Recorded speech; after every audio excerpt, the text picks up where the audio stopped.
حلاوت در دلم از عشق جانم،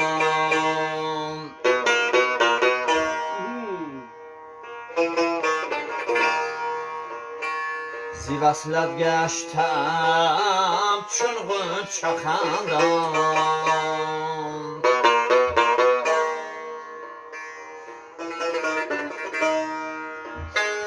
بسر از عشق صد شور و غوغا، به دل از مهر سر از پنهان.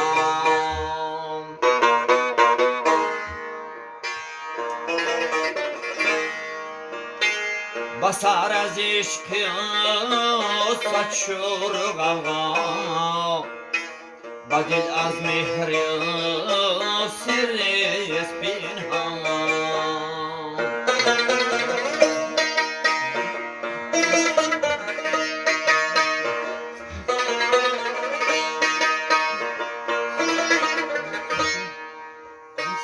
بود از خنجری مژگان نازش، هزاران رخنه در دین ایمان.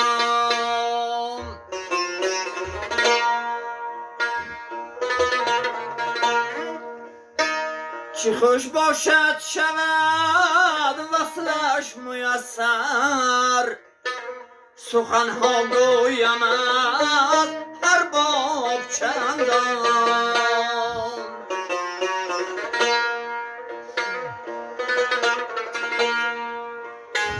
ایبانا کرده از لعلش ستانم،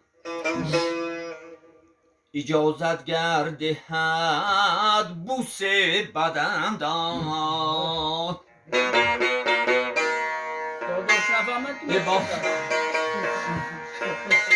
ایبانا کرده از لعلش ستانم، اجازت گردهد بوس بدندان.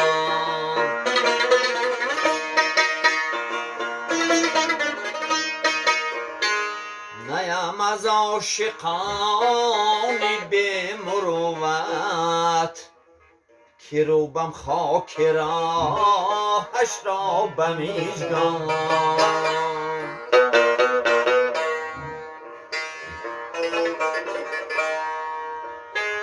غلام حلقه بر گوشم تغرل، بجویم وصل جانم از دل جان.